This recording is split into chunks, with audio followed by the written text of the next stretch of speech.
kalimat yang terus diucapkan oleh setiap mukmin dari lisannya, memuji Tuhannya Allah Subhanahu wa taala yang tidak ada sekutu baginya, Maha melihat, Maha mengetahui, Maha segalanya. Juga kita manjatkan salawat dan taslim kepada Nabi Muhammad sallallahu alaihi wasallam, karena memang satu-satunya ibadah yang Allah Subhanahu wa taala perintahkan kepada kita, yang Allah juga mengerjakan ibadah tersebut, yaitu memberikan salam kepada Nabi sallallahu alaihi wasallam. Pertama-tama tentu saya ucapkan mohon maaf Bapak Ibu sekalian karena telat qadar Allah tadi, tapi insya Allah dengan menunggunya di rumah Allah tetap dicatat pahala oleh Allah Subhanahu wa taala. Melanjutkan tema sirah, dan kita sudah selesai membahas perang Uhud. Berikut juga pelajaran-pelajaran dan kaidah-kaidah hukum agama yang bisa diambil darinya.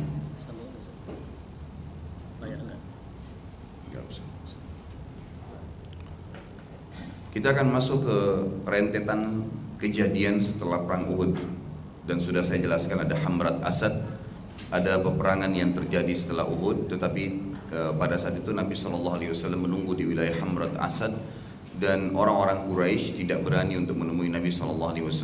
Tapi ini hanya sekedar menjadi hiburan bagi kaum muslimin, bahwasanya mereka diberikan oleh Allah Subhanahu wa taala juga kemenangan bila mereka memang kokoh dan berpegang pada perintah agama.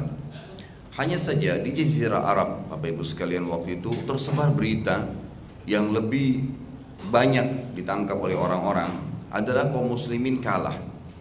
Dan muslimin ini pada saat itu menjadi sorotan karena mereka memiliki nabi, sementara suku-suku Arab yang lain tidak ada nabinya. Seperti itu kurang lebih gambaran pemahaman masyarakat yang pada saat itu sedikitnya media, juga masih sedikit orang yang beriman, yang memahami tentang agama Allah Subhanahu wa taala ini, membuat mereka akhirnya berpikir pada saat orang-orang Quraisy berhasil mengalahkan muslimin di wilayah Uhud, dan Uhud ini sekarang tentu masuk di wilayah Madinah dan dulu juga masuk di wilayah Madinah. Hanya saja benteng kota Madinah berada di sebelah Uhud. Artinya pasukan Quraisy sudah berhasil sampai ke dalam Madinah dan sampai ke depan benteng kota Madinah dan berhasil mengalahkan muslimin. Berita ini tersebar di seluruh Jazirah Arab, akhirnya membuat orang-orang suku-suku Arab yang lain menganggap kesempatan umat Islam lagi lemah untuk diserang. Dan sekali lagi, mereka kalau menyerang kaum muslimin dan berhasil mengalahkan, maka mereka menganggap itu sebuah prestasi yang bisa mengharumkan nama mereka, dan juga mereka bisa mendapatkan banyak manfaat-manfaat yang dianggap harta rampasan perang kalau berhasil mengalahkan kota Madinah, karena kaya dengan kebun-kebun kurma dan juga banyaknya harta rampasan perang yang sebelumnya telah dikumpulkan oleh kaum muslimin. Hal ini mengundang adanya judul kita dalam substansial judul pagi ini adalah penyerangan Madinah yang terjadi pada Madinah dari suku-suku Arab yang berusaha untuk datang menyerang Madinah. Suku yang paling pertama berpikir untuk menyerang Madinah setelah kejadian Uhud, dan ini kita bisa lihat Bapak Ibu sekalian pelajaran yang luar biasa. Sekali kita berbuat kemaksiatan kepada Allah, rentetannya itu panjang sekali, cara memperbaikinya itu panjang sekali. Sekali kita bohong, maka bohong ini tidak cukup dengan taubat saja. Pada saat kita taubat kepada Allah SWT diampuni dosanya, tapi tampiasan terhadap dosa itu banyak sekali, gitu kan? Hilangnya kepercayaan, kemudian sulitnya kita bergaul dengan orang, dan banyak rentetan yang lain. Begitu pula dengan dosa-dosa yang lainnya. Jadi tidak spontanitas sekali buat dosa, sekali buat pelanggaran maka tiba-tiba bisa hilang bekasnya. Sama dengan orang kesetrum, ketusuk sesuatu tangannya, sakit. Memang pada saat dicabut jarum atau duri yang menusuk tangannya, maka spontan jarum itu sudah tidak menyakiti dia lagi, tapi rasa sakitnya masih ada. Seperti itu gambaran dalam masalah dosa. Ini pelajaran agar jangan sampai seseorang menganggap remeh dosa, karena semua dosa itu seperti racun di badan yang akan memiliki efek-efek negatif yang sangat tidak baik. Kalau Bapak Ibu tahu poin ini, Bapak Ibu tidak akan memudahkan dirinya untuk masuk terjerumus dalam perbuatan dosa. Kita tahu rentetan perang Uhud terjadi kekalahan kaum muslimin karena apa? Kemaksiatan kepada Allah dan Rasulnya. Adanya 43 pemanah Nabi SAW yang dilarang turun, kalah atau menang ternyata masih dilakukan. Dan akhirnya kaum muslimin terkalahkan pada saat itu. Bahkan Nabi SAW sudah saya berikan gambaran di pertemuan kita yang lalu, terluka gitu kan. Dan ini hal yang besar sekali. Tidak cukup di situ, ternyata kita akan lihat hari ini banyak sekali suku-suku Arab yang akhirnya tamak menyerang kota Madinah. Suku yang pertama datang adalah suku Asad ibn Khuzaimah. Suku Asad ibn Khuzaimah ini pemimpinnya adalah Tulaiha dan Salamah bin Khuwailid. Tulaiha ini bin Khuwailid, dia setelah penyerangan pun nanti yang dilakukan oleh Nabi SAW ke suku mereka. Jadi Nabi SAW punya tradisi, Bapak Ibu sekalian, strategi perang beliau, kalau beliau mendengar ada orang yang akan menyerang, ada suku yang akan menyerang Madinah atau kaum muslimin, beliau menyerang lebih dulu. Beliau berusaha menyerang lebih dulu, kecuali kalau memang sudah kepepet. Seperti kasus Uhud itu, memang orang-orang Quraisy sudah tiba di sekitar Madinah, maka terpaksa dihadapin di kota Madinah. Tapi kalau tidak, beliau langsung menyerang terlebih dahulu. Tulaiha bin Khuwailid ini nanti akan mengaku sebagai seorang nabi setelah dikalahkan oleh Nabi SAW, dan akhirnya dia taubat dan masuk ke dalam agama Islam. Pada saat itu Nabi SAW setelah perang Uhud tahu dan faham sebagai seorang pemimpin dan juga panglima perang, seorang nabi yang mendapatkan wahyu dari langit, faham bahwasanya kekalahan di Uhud ini akan mengundang respon-respon beberapa suku Arab yang berusaha menyerang. Dan pada saat itu suku-suku Arab memang hidup dari peperangan. Suku-suku Arab hidup dari peperangan. Jadi mereka menyerang suku tertentu, kemudian mereka mengambil harta mereka. Seperti itulah. Maka Nabi SAW mengirim banyak sekali jawasis atau mata-mata beliau untuk memantau sekitar kota Madinah. Datanglah salah satu mata-mata Nabi SAW yang membawa informasi kalau suku ini akan datang, ya. Suku yang tadi saya sebutkan, ya, Asad ibn Khuzaimah akan datang menyerang Madinah. Maka Nabi SAW segera membuat pasukan yang terdiri dari 150 orang. Maaf. 150 orang prajurit ini menyerang suku Asad. Untuk menyerang suku Asad, dan itu dilakukan oleh Nabi SAW spontan pada saat itu, dan akhirnya berhasil. 150 orang ini datang tiba-tiba ke dapat suku Asad dan menyerang mereka secara tiba-tiba, padahal sebenarnya personel yang ada di suku Asad ini lebih dari 1000 orang. Tapi karena 150 orang ini tiba-tiba datang sebelum mereka keluar meninggalkan sukunya untuk menyerang Madinah, dan akhirnya berhasil dengan izin Allah Subhanahu wa taala. Ini terjadi pada bulan Muharram di tahun 4 Hijriah.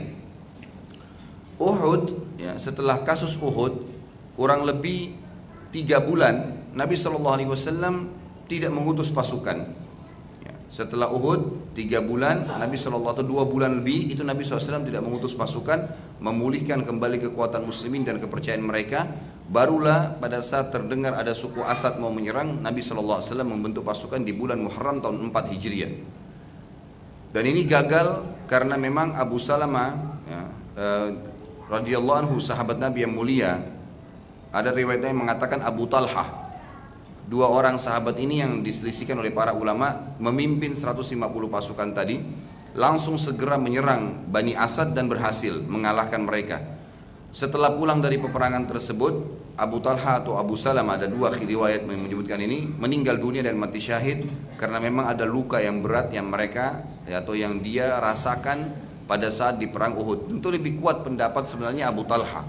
Kalau Bapak Ibu masih mengikuti sirah kita, pertemuan yang lalu di perang Uhud pada saat Nabi SAW terdesak, ada sahabat yang bernama Abu Talha yang berusaha menjadikan tubuhnya sebagai tameng agar tidak kena, Nabi SAW tidak kena anak panah. Nah, Abu Talha ini dijadikan sebagai pemimpin oleh Nabi SAW dan berhasil mengalahkan Bani Asad atau suku Asad. Kemudian pada saat dia kembali ke Madinah, ya, dia meninggal dunia radhiyallahu anhu.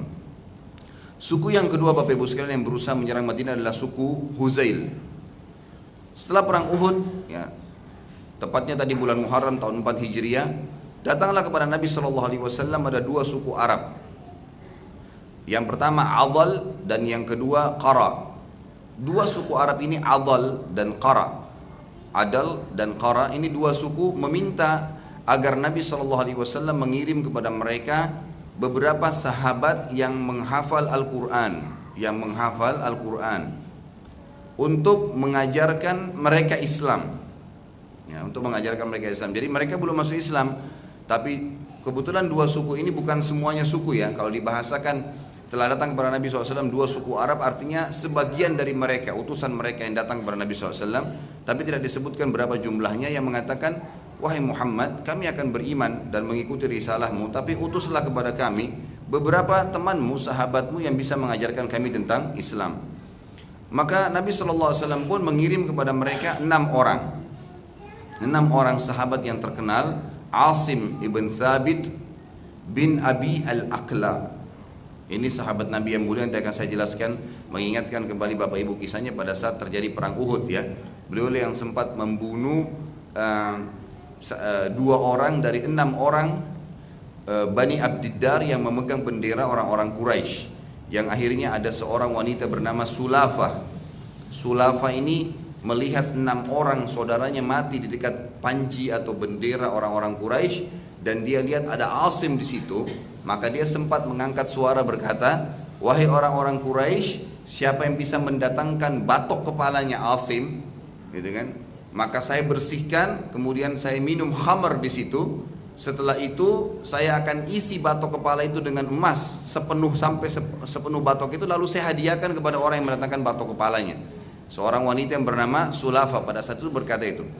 Nah, Asim ini adalah orang yang dijadikan target tapi tidak berhasil dibunuh oleh orang Quraisy pada saat perang Uhud.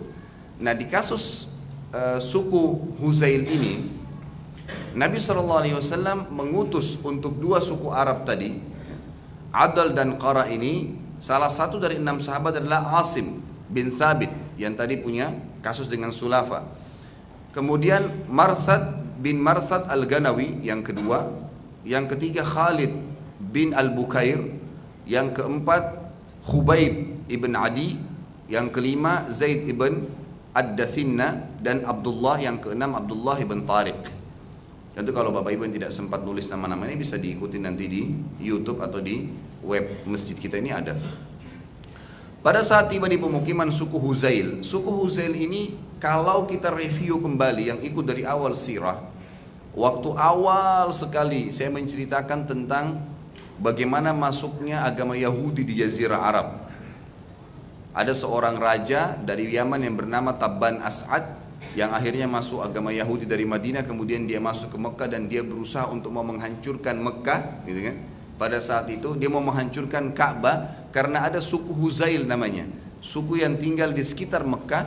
Mereka nggak suka masyarakat Mekah, ya, tapi mereka interaksi, ya, mereka cemburu melihat masyarakat Mekah. Kenapa kok ada Ka'bah, ada banyak orang yang datang di sana, gitu. Ini suku Huzail.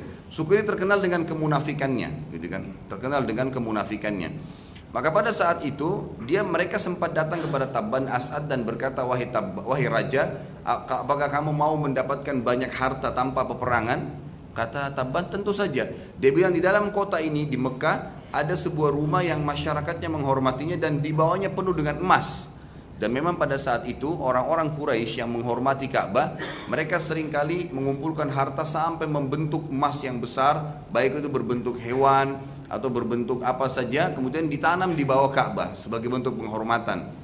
Maka Tabban Asad pun mempersiapkan pasukannya untuk menyerang Mekah dan merebut emas-emas tersebut. Lalu 2 pendeta Yahudi pada saat itu, ini saya review aja kisahnya ya, pada saat itu sempat berkata, Anda mau kemana wahai Tabban? Kata Tabban, saya akan masuk ke kota Mekah ini, katanya di sana ada emas di bawah Ka'bah. Maka kata 2 pendeta Yahudi tersebut, demi Allah, sesungguhnya suku Huzail adalah pengkhianat dan mau menyusahkan Anda. Kami tidak mengetahui ada rumah Allah di muka bumi kecuali ini.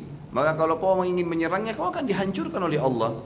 Maka berkata Raja Tabban, setelah dijelaskan panjang lebar tentang apa itu Ka'bah dan sejarahnya, orang Yahudi faham masalah itu. Lalu kemudian dia mengatakan, lalu apa saran kalian? Si Tabban bertanya kepada 2 pendeta, kata dia, hormatinlah, tawaf, gitu kan. ya, muliakan masjid, rumah itu. Lalu kata Tabban, kenapa kalian tidak lakukan? Mereka bilang kami pendeta Yahudi dan kami tidak mungkin tawaf sementara itu banyak berhalanya, gitu. Ringkas cerita, Tabban Asad akhirnya tawaf, memuliakan, dan akhirnya Tabban Asad mimpi, ya, memberikan kiswah, gitu kan, memberikan kiswah Ka'bah. Dan saya sudah jelaskan waktu itu yang pertama memberikan kiswah Ka'bah adalah Tabban Asad ini, gitu kan. Nah, ini sedikit rentetan dengan masalah suku Huzail. Ada suku Huzail ini sampai Nabi SAW pun sudah jadi Nabi, sampai seperti peperangan Uhud sudah terjadi. Ini ternyata suku Huzail masih pada pengkhianatannya, dan mereka tidak ada yang masuk Islam pada saat itu. Suku Adl dan Qara ini tahu kalau suku Huzail adalah suku yang suka berkhianat, dan mereka suka berperang, menipu orang, misalnya membuat dua suku berperang, kemudian nanti siapa yang lemah diserang oleh dia, kemudian diambil hartanya. Maka dari suku Adl dan Qara ini membawa 6 orang sahabat tadi penghafal Quran untuk ke suku mereka belajar agama. Ternyata ini bohong, ini nggak benar. Di tengah jalan, pas di depan suku Huzail, mereka bilang sebentar istirahat di sini. Lalu mereka mendatangi suku Huzail dan berkata, di tangan kami ada 6 orang dari muslimin Madinah, dan ini orang-orang yang dicari oleh orang-orang Mekah, karena rata-rata ke-6 sahabat ini memang punya peran besar di perang Uhud yang membunuh banyak orang-orang Quraisy, gitu kan? Kalau kalian mau, belilah dari kami ke-6 orang itu, kemudian kalian bisa menjualnya kepada masyarakat Mekah, agar nanti orang-orang Mekah membayar mahal, karena ini adalah orang-orang yang membunuh kerabatnya, gitu. Itu yang terjadi. Maka akhirnya suku Huzail pun langsung mengambil, langsung membayar, dan suku Adl dan Qara tanpa berbicara dengan para sahabat, tiba-tiba saja mengajak para sahabat 6 orang ini masuk ke suku Huzail, disuruh istirahat, lalu kemudian mereka pergi, dan suku Huzail akhirnya menawan, ya, ke 6 orang sahabat tadi. Suku Huzail ini pada saat mereka suku Qara dan Adl tadi meninggalkan, maka tiba-tiba mereka mengepung ke 6 orang ini seraya berkata, kami tidak ingin membunuh kalian. Jadi suku Huzail berkata kepada 6 orang sahabat, kami tidak ingin membunuh kalian dan hanya ingin mendapatkan manfaat harta dari orang-orang Quraisy dengan menyerahkan kalian pada mereka. Mendengarkan pernyataan tersebut, ada 3 orang sahabat dari 6 orang ini yang sangat luar biasa. Mereka tahu ini pengkhianatan, gitu kan? Maka Asim, Marthad, dan Khalid, 3 orang sahabat ini menolak. Mereka mengatakan, demi Allah kami tidak akan membuat perjanjian dan kesepakatan dengan orang-orang musyrik. Gila apa kami mau berikan jiwa kami kepada kalian, menyerah sementara kami masih punya kekuatan, kami masih bisa melawan. Jadi kaum muslim itu subhanallah, kalau itu kebenaran, walaupun dia sendirian Bapak Ibu sekalian, dia akan membela kebenaran itu. Sampai dalam pepatah yang masyhur dalam bahasa Arab disebutkan tentang ciri khasnya kaum muslimin, mereka akan hidup dan mati di atas kebenaran walaupun dia hidup sebatang kara, walaupun dia harus menjual seluruh darah yang ada di tubuhnya, dia mempertaruhkan nyawanya, yang penting dia membela kebenaran. Itu prinsip dasar orang muslim, dan kebenaran hanya di mata Allah dan Rasulnya, bukan dari diri dia. Seperti kita tahu membela keluarga, membela harta dalam Islam adalah mati syahid kalau membela. Maka itu prinsip dasar seorang muslim. Sahabat-sahabat ini sangat faham, walaupun 6 orang melawan satu suku semuanya, mereka tidak takut. Ini benar, kok bisa kita dikhianati? Tidak mau menyerah, tidak mau menyerah. 3 orang ini terutama langsung mengatakan, kami tidak akan mungkin menyerahkan diri kami, sementara kami punya kekuatan. Jangan kalian pikir kami cuma 6 orang, kami nggak melawan, gitu kan? Lalu mereka menghenuskan pedang dan melawan satu suku semuanya. Ya, tidak disebutkan berapa jumlahnya, tapi satu suku itu rata-rata kalau zaman dulu itu di atas 500 orang. Ya, di atas 500 orang. Maka ketiga orang ini pun akhirnya terbunuh mati syahid. Terbunuh di tangan suku Huzail mati syahid. Sedangkan 3 orang sahabat yang lain, mereka adalah Zaid ibn Dathinna, Hubaib ibn Adi, dan Abdullah ibn Tariq. Mereka menyerahkan diri. Mereka berpikir untuk kita serahkan diri, kita lihat bagaimana perkembangan. Siapa tahu nanti di Mekah ternyata bisa negosiasi, lalu muslimin dari Madinah bisa menembus kita masih bisa ya ikut dalam peperangan Nabi SAW. Jadi bukan mereka menyerahkan diri karena mereka takut, tidak. Mereka berpikir mungkin bisa terjadi, ya, kita akan ditebus dan akhirnya kita bisa kembali dan bersama dengan pasukan muslimin. Ketika sahabat tersebut akhirnya dibawa ke Mekah dan ternyata dijual. Namun di tengah jalan, tepatnya di lintasan Zahran namanya, Abdullah bin Tariq radhiyallahu anhu dapat melepaskan tali ikatan tangannya dan sudah mencium, jangan sampai nanti malah di Mekah dibunuh dan tidak bisa bergabung kepada kaum muslimin. Dia lalu menghunuskan pedang, lalu menyerang pasukan musuh semampunya sampai akhirnya dia terbunuh. Jadi dari 6 orang sisa 2 orang, Zaid bin Dathina dan Hubayb bin Adi. Kedua sahabat ini lalu dijual di Mekah. Hubayb bin Adi dibeli oleh Hujair ibn Ihab At-Tamimi. Hujair ini yang membeli dia, yang membeli sahabat ini adalah saudaranya Al-Harith bin Amir bin Naufal yang dibunuh oleh Hubayb di Uhud. Jadi pada saat masuk di Mekah ini, orang-orang suku Huzail bilang, ini ada 2 orang dari Muslim. Siapa yang merasa punya masalah dengan mereka di Uhud, yang pernah keluarganya dibunuh, silakan beli, gitu kan? Maka muncullah seseorang dari tokoh Quraisy yang bernama Hujair bin Ihab At-Tamimi. Ini kebetulan memang adiknya Al-Harith namanya, Ibn Amir, itu dibunuh oleh Hubayb, terbunuh di tangan Hubayb di perang Uhud. Maka dia pun membeli Hubayb untuk membalas dendam dengan membunuhnya.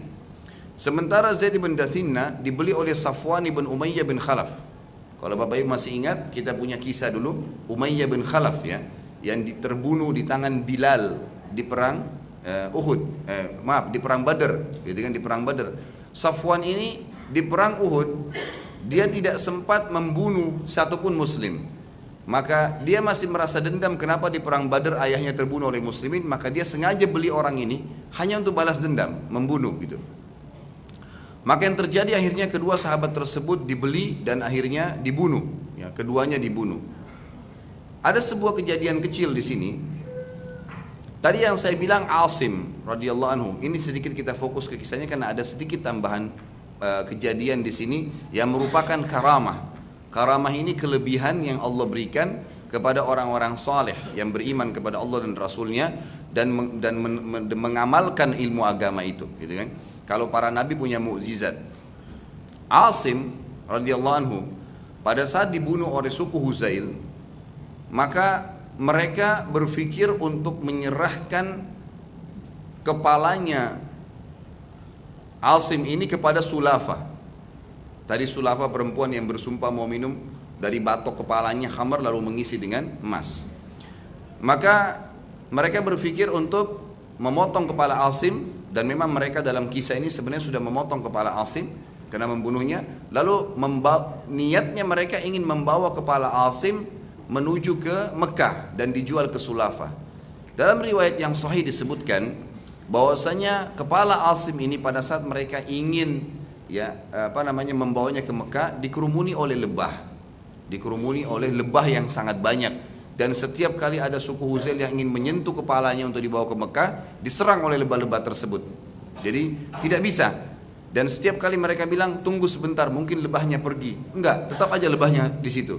Sampai akhirnya pada saat mereka menjauh, yang terjadi dan disaksikan oleh orang-orang Huzail, lebah-lebah tersebut ya semuanya mengurumuni tubuh tadi kepala Asim dan membawa kepala tersebut ke hutan, membawa kepala tersebut di hutan. Maka kejadian yang luar biasa ini tersebar di Jazirah Arab dan sampai berita tersebut ke Madinah. Ternyata Asim radhiyallahu anhu ini pernah bersumpah setelah dia masuk Islam agar jasadnya tidak disentuh oleh orang-orang Quraisy, orang-orang musyrikin, karena menganggap mereka najis. Maka Umar bin Khattab waktu mendengar kisah kepala Asim tidak bisa disentuh, tidak bisa diserahkan kepada orang-orang Mekah, maka dia takjub dan berkata, Asim pernah bersumpah bahwasanya dia tidak akan pernah disentuh dan menyentuh orang-orang musyrik selamanya. Karena itu Allah menjaga jasadnya dari kaum musyrikin sebagaimana ia menjaga dirinya dari mereka selama hidupnya. Sebagian riwayat menjelaskan mereka tidak sempat memotong kepala Asim tapi sempat membunuhnya. Nah, pada saat membunuhnya mereka ingin menyerahkan seluruh jasad itu kepada Sulafa. Nanti Sulafa urusannya yang akan memotong kepalanya atau membersihkan batok kepalanya. Dan dalam kisah atau riwayat yang kedua ini dijelaskan seluruh jasadnya itu diangkat oleh lebah. Seluruh jasadnya diangkat oleh lebah, dan Allahu alam ini juga cukup ada atau cukup banyak ulama yang menerima atau mendahulukan riwayat ini. Sampai sini selesai suku itu, suku Huzail. Dan yang ketiga adalah suku Sulaim, suku Ril, Zikwan dan Usayyah. Jadi ada ada 4 suku di sini, suku Sulaim, Ri'il, kemudian Zikwan dan Usayyah gitu. Ini 4 suku Arab yang kenapa kita sebutkan keempat suku ini, karena keempat suku ini yang akhirnya didoakan oleh Nabi SAW selama sebulan penuh, dan sebab keluarnya hukum kunut nazilah, di mana Nabi SAW berkunut selama sebulan penuh meminta agar Allah menghancurkan keempat suku ini, sampai Allah SWT memusnahkan mereka, gitu kan, memusnahkan mereka karena mereka juga berkhianat. Ceritanya begini.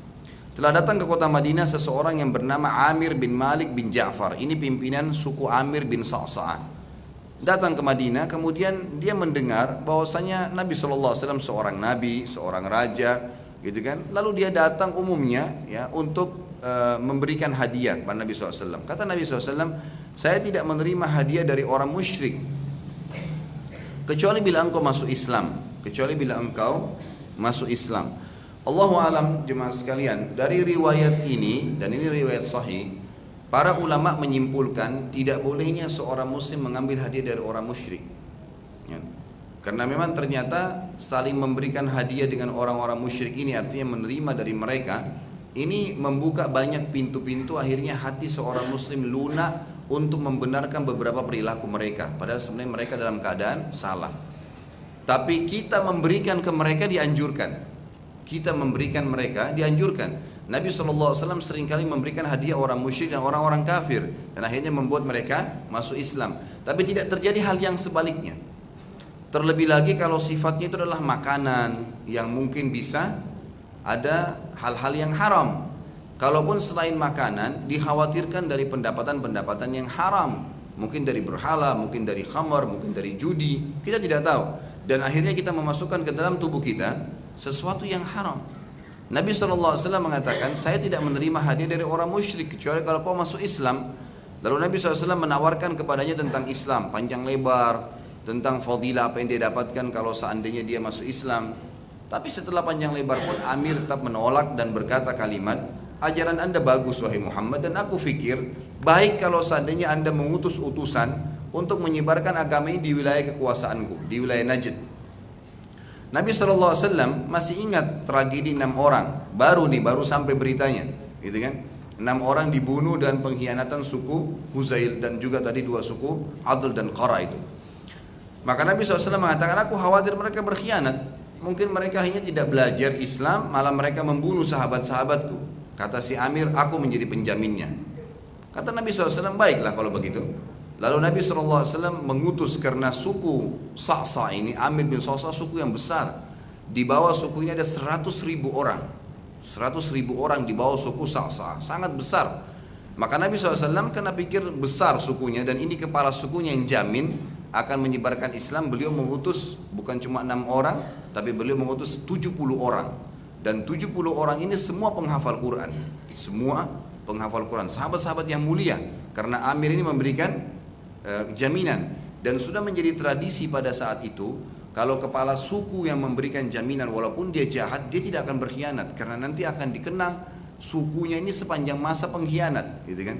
Makanya suku Huzail itu terkenal dengan pengkhianatan mereka. Orang-orang tidak lagi mau interaksi bisnis, tidak ada yang mau datang ke sukunya. Jadi paling yang datang yang kayak tadi, orang yang mau jual sesuatu benda, hanya seperti itu saja. Maka akhirnya Nabi SAW mengutus 70 orang sahabat, diantaranya ada yang sahabat-sahabat yang masyhur namanya seperti Al-Harith bin Shimma, Haram bin Milham, kemudian Urwa bin Asma bin Salat As-Silmi, Nafi' bin Badil bin Waraka Al-Khazai, dan Amir ibn Fuhairah yang merupakan pembantu Abu Bakar radhiyallahu anhu majma'in. Tentu ada nama-nama yang lain, saya rasa tidak saya sebutkan semua karena memang dalam buku-buku sirah pun tidak disebutkan semua nama-nama mereka. Cuma dikatakan Nabi SAW mengutus sekitar 70 orang sahabat, dan diantara mereka si fulan. Seperti itulah. Akhirnya pada saat tiba di pemukiman sana, suku sana, ternyata terjadi lagi hal yang sama. Pengkhianatan terhadap kaum muslimin. Amir berkhianat dan mengajak suku Sulaim. Bukan cuma sukunya dia. Ya, jadi dia belum sampai ke sukunya, tapi sudah masuk sekitar wilayah kekuasaannya. Ada suku-suku Arab di sekitar situ, supaya dia tidak sendirian. Itulah suku Ri'il, kemudian Zikwan dan Usayyah. Ini diajak tiga-tiganya, ayo kita kesempatan nih. Dulu kaum muslimin terkenal punya kekuatan, kita lemahkan dengan ini. Dan nanti orang-orang Arab akan berbicara kita berhasil membunuh muslimin. Jadi bagi mereka pada saat itu prestasi. Membunuh seorang muslim itu berarti membunuh orang yang luar biasa gitu kan. Sama mungkin kalau sekarang dianggap orang kalau bunuh satu orang Amerika itu sudah seperti apa hebohnya dunia gitu kan. Kaum muslimin seperti itu ya, pada zaman mereka lagi jaya gitu kan. Sekarang sayangnya umat Islam mau dibunuh pun tidak ada yang ya berpikir untuk membela atau seperti apa. Semoga Allah kembalikan kemuliaan kita. Maka pada saat itu ya, mereka menganggap ini prestasi nih. 70 bukan jumlah yang sedikit dan ini sahabat pilihan Muhammad, dia bilang, ya kan? Maka lebih baik kita kesempatan membunuh mereka, gitu kan? Perangi mereka 70 orang ini. Maka yang terjadi, mereka menggunakan strategi seakan-akan mereka mau belajar,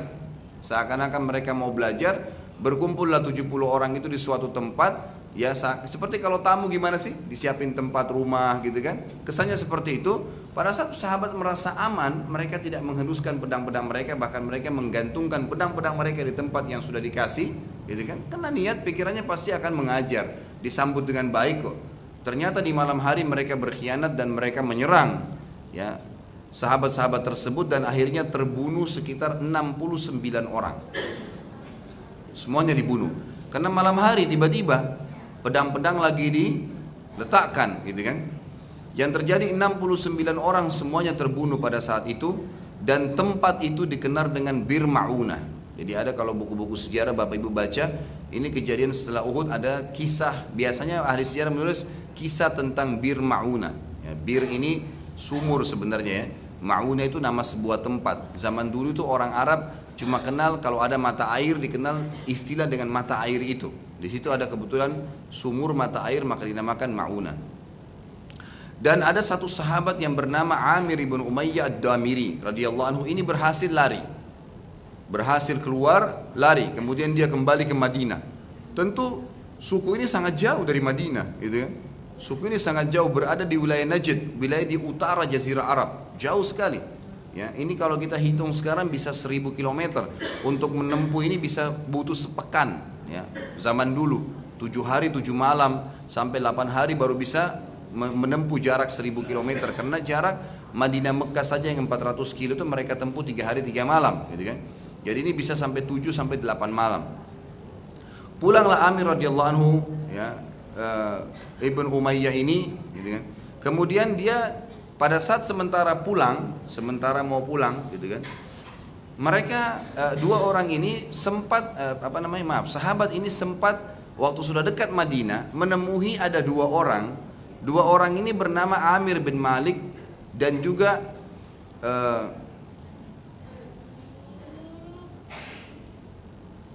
dia menemui dua orang dari suku Amir bin Malik. Maksudnya dia temui ada dua orang dari suku Sa'sa itu. Yang tadi ya, yang membunuh 69 sahabat. Ada dua orang yang tidak ada di suku mereka. Kebetulan mereka, dua orang ini datang ke Madinah, tapi tidak bersamaan dengan pimpinan suku mereka. Mereka datang, niatnya baik dua orang ini. Yang dua orang ini kebetulan memang niatnya baik. Ingin mengenal Islam, gitu, dan meminta jaminan dari Nabi SAW. Yang terjadi, kondisi Amir ibn Umayyah, dia tahu dua orang yang dari suku Sa'sa, dan dia tahunya tadi di sana dikhianatin, gitu kan? Nabi SAW belum tahu nih, karena dalam kondisi dia traumatis, 69 sahabatnya dibunuh, maka spontan Amir membunuh dua orang itu, yang baru keluar dari kota Madinah. Dilihat ini suku Sa'sa, jangan sampai ini sama lagi, meminta lagi orang untuk berkhianat, padahal sebenarnya dua orang ini tidak, sama sekali tidak. Maka dibunuhlah oleh Amir dua orang itu. Pada saat sampai ya terbunuh, lalu Amir datang ke Madinah menceritakannya, Rasulullah begini ceritanya begini dan begitu, diceritain semua kisahnya. Lalu Nabi SAW mengatakan ya pada saat itu, saya akan meminta kepada Allah Subhanahu Wa Taala untuk menghancurkan mereka. Maka Nabi SAW pun berkunut nazilah, kunut seperti kunut yang biasa dibaca pada saat witir, itu dikerjakan di 5 waktu sholat, subuh, duhur, asar, maghrib, isya, namanya kunut nazilah. Dan ini dikerjakan oleh kaum muslimin kalau muslimin lagi terdesak, ya lagi banyak masalah, atau diserang oleh musuh-musuh Allah, atau kita ingin meminta agar musuh Allah dibinasakan, maka itu bisa dengan Nabi SAW kerjakan selama sebulan. Dan pada saat itu Nabi SAW perhatikan keadilan Islam ya, keadilan Islam bukan berarti ada satu suku melakukan satu perbuatan yang salah, misal membunuh, kemudian semua sukunya dihancurin. Tapi Nabi SAW di sini meminta ya orang-orang yang membunuh saja. Itu sering kali terjadi. Siapa yang membunuh serahkan kepada kami. Kalau tidak baru terjadi penyerangan besar-besaran ke suku mereka. Kebetulan waktu Amir ini menceritakan radhiyallahu anhu, saya sempat membunuh 2 orang yang keluar dari Madinah, namanya Fulan dan Fulan. Kata Nabi SAW, kedua orang itu tidak terlibat dalam kasus terbunuhnya 69 sahabat. Dan dalam Islam kita tidak boleh membunuh orang yang tidak terlibat. Mereka datang ke sini dan setelah saya berikan jaminan. Tapi karena keadaan kamu yang traumatis dengan keadaan itu, maka saya akan membayar diyahnya. Saya akan membayar, Nabi SAW akan membayar ganti ruginya, gitu kan? Zaman dulu tuh mereka membayar 1 jiwa dengan 100 unta, Maka Nabi SAW menyiapkan 200 unta, ya, untuk dikirim kepada keluarganya 2 orang yang dibunuh ke suku Sa'sa yang telah membunuh sahabat. Gitu. Kita lihat di sini bagaimana Nabi SAW dengan keadilannya meletakkan segala sesuatu pada tempatnya.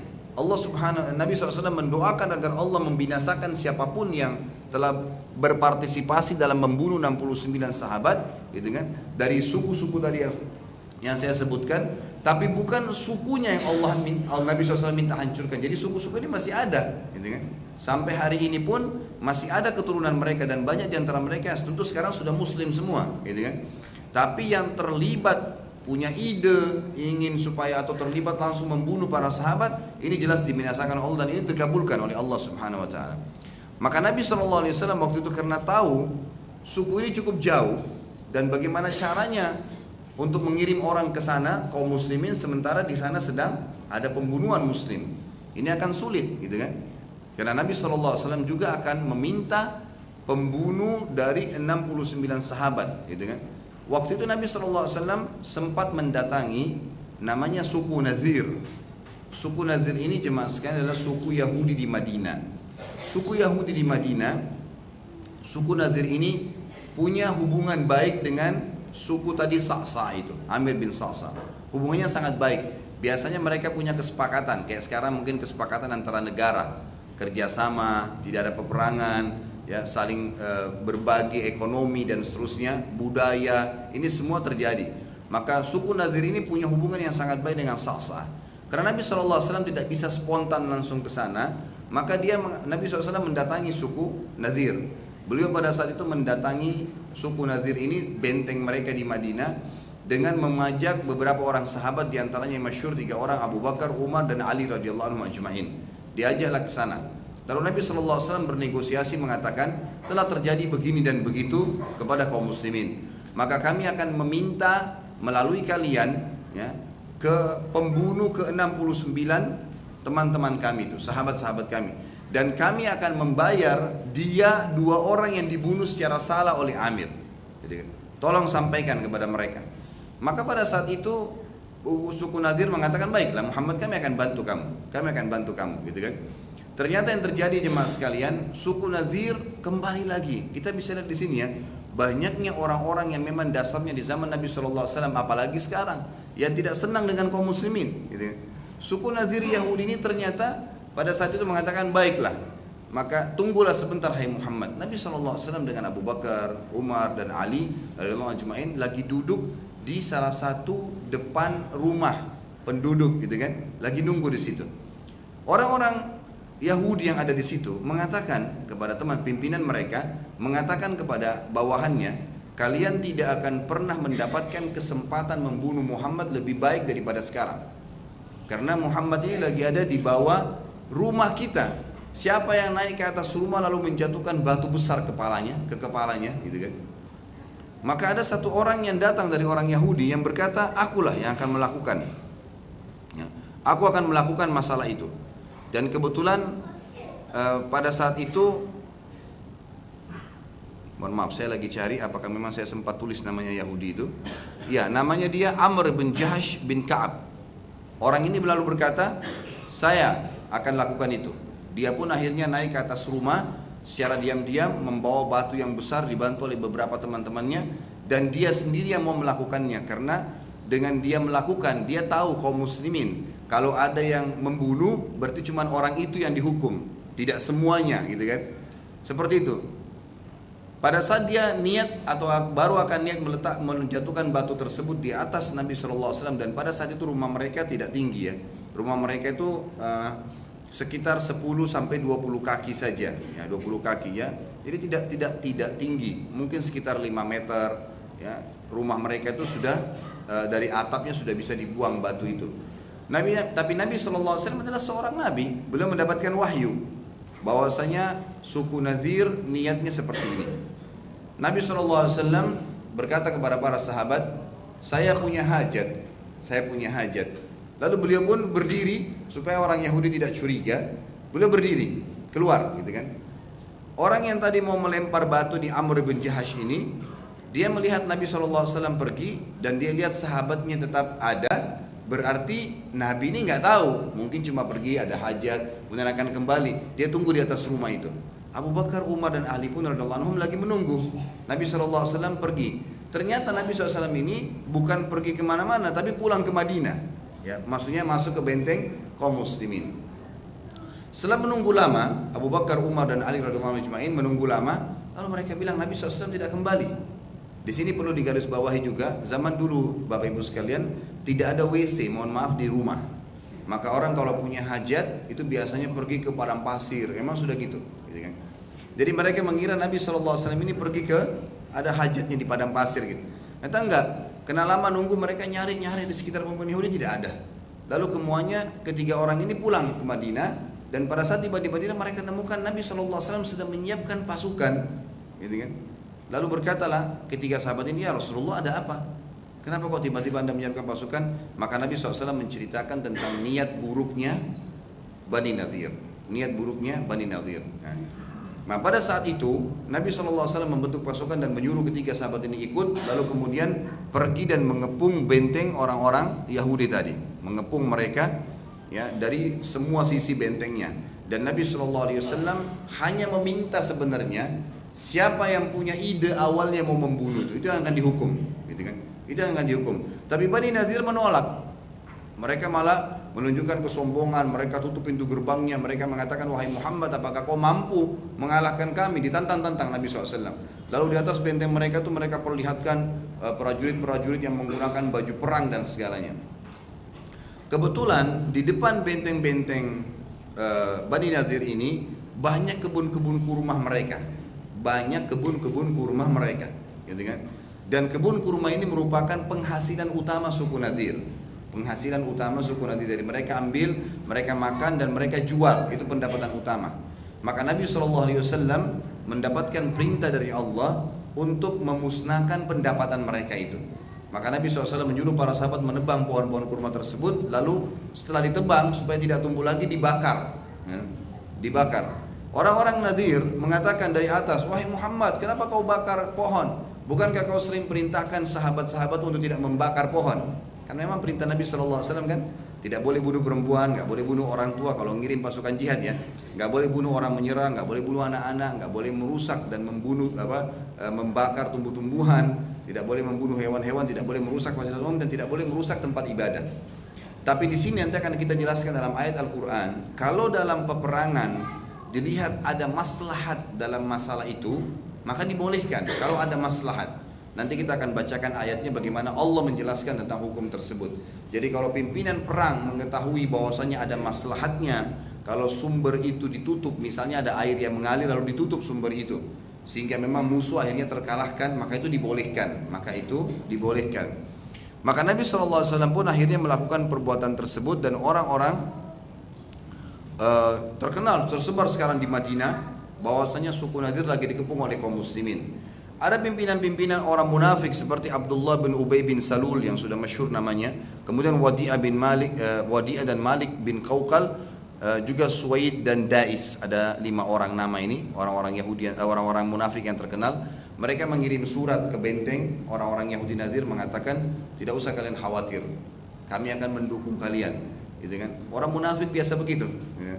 Jadi mereka mendukung, mengatakan tidak usah khawatir, lawan saja Muhammad. Kalau kalian dikeluarkan, kami juga akan ikut dikeluarkan. Kalau kalian terbunuh, kami juga akan terbunuh. Pokoknya pertahankan aja, gitu kan? Dan kami akan mengirim kepada kalian pasukan, bantuan. Orang-orang Nadir tadinya mereka khawatir jangan sampai mereka bentengnya terjebolkan dan akhirnya Nabi SAW menghukum mereka. Tapi karena ada dukungan dari orang-orang munafik mereka bertahan. Setelah berjalan kurang lebih 15 hari pengepungan, tidak ada bantuan dari orang-orang munafik. Tidak ada bantuan dari orang-orang munafik. Akhirnya mereka pun menyerahkan diri dan mereka minta perdamaian dengan Nabi SAW. Maka Nabi memberikan kepada mereka jaminan, silahkan saya akan memberikan kepada kalian jaminan, kan gitu. Karena tidak ada korban dari muslimin, Nabi SAW tidak jadi terbunuh, maka tidak diminta juga denda dia, tapi mereka harus keluar dari Madinah. Dan Nabi SAW menyuruh mereka keluar semua dari kota Madinah, tidak ada lagi suku Nadir di Madinah, dan mereka hanya boleh membawa sesuatu yang bisa dimuat di untahnya. Maka mereka pun hanya mengangkat, ada yang mengangkat pintu rumahnya, ada yang membawa segala yang mampu diangkat di untahnya, lalu mereka pergi. Ada yang ke Syam, ada yang ke wilayah Khaybar, mereka keluar. Dan ada satu orang dari suku, atau mungkin dua orang kalau tidak salah, dari suku Nadir yang masuk Islam, yaitu Yama'ir ibn Amr dan juga Ibn Ka'ab dan Abu Sa'id ibn Wahab. Mereka masuk Islam di tangan Nabi SAW, maka Nabi SAW akhirnya menuntun mengembalikan harta mereka. Kejadian ini terjadi di bulan Rabiul Awal tahun 4 Hijriah. Jadi tadi kejadian pertama itu bulan Muharram tahun 4, maka ini terjadi di Rabiul Awal bulan 4. Dan khusus kejadian ini, Bapak Ibu sekalian, satu surah Al-Quran lengkap turun, 24 ayat surah Al-Hasyr yang menceritakan secara khusus tentang kejadian suku Nadir yang berusaha membunuh Nabi SAW dan bagaimana Nabi SAW mengusir mereka keluar dari Madinah. Saya bacakan ayatnya dulu. A'udzubillahi minasyaitonirrajim. Sabbaha lillahi ma fis samawati wa ma fil ardi wa huwal azizul hakim. Telah bertasbih kata Allah kepada Allah apa yang ada di langit dan di bumi. Al-Hasyr ini surah nomor 59. Dan sudah saya sebutkan dari awal kita belajar sirah ini, kita menjadi mengetahui tentang sebab turunnya ayat-ayat Al-Quran. Ini surah lengkap semuanya turun karena kejadian Bani Nadir. Allah mengatakan telah bertasbih kepada Allah apa yang ada di langit dan di bumi, dan dialah yang maha perkasa lagi maha bijaksana. Huwallazi akhrajal ladzina kafaru min ahlil kitabi min diyarihim li awwalil hasyr ma dhanantum an yakhruju wa dhannu annahum mani'atuhum husunuhum min Allah fa atahum Allah min haitsu lam yahtasibu wa kadhaba fi qulubihim ar-ru'b yukhribuna buyutahum bi aydihim wa aydil mu'minin fa'tabiru ya ulil absar. Dialah Allah yang telah mengeluarkan orang-orang kafir di antara ahli kitab, suku Nadir tadi dari Yahudi, dari kampung-kampung dan benteng-benteng mereka, dan akhirnya terusir dari Madinah. Kamu tidak menyangka bahwa mereka akan keluar.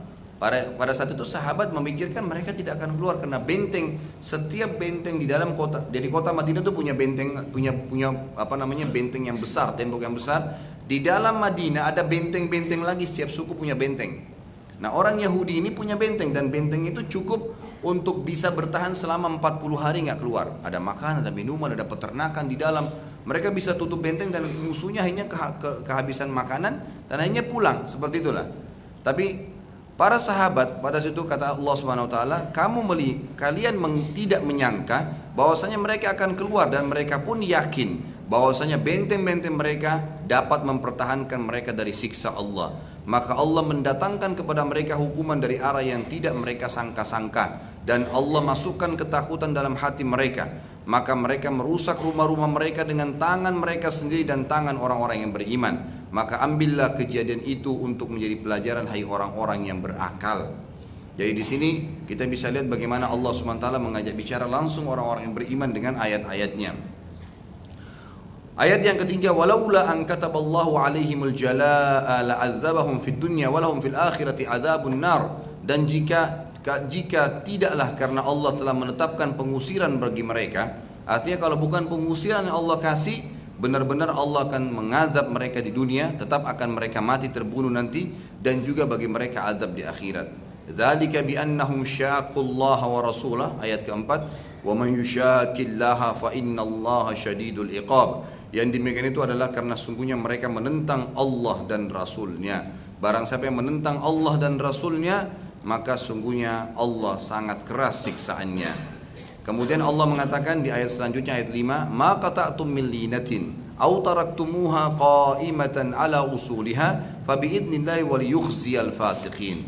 Apa saja yang kalian tebang dari pohon kurma milik orang-orang kafir atau yang kamu biarkan tumbuh berdiri di atas pokoknya, maka semua itu dengan izin Allah. Artinya Allah yang perintahkan. Ini tadi menjelaskan tentang kenapa ada pohon-pohon yang Nabi SAW tebang dan dibakar. Sementara instruksi yang umumnya dalam jihad tidak boleh membakar pohon.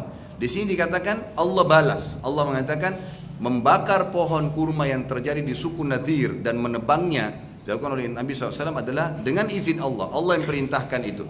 Dan karena dia Allah hendak memberikan kehinaan kepada orang-orang fasik itu, agar mereka lihat depan mata mereka sumber penghasilan mereka jadi hancur.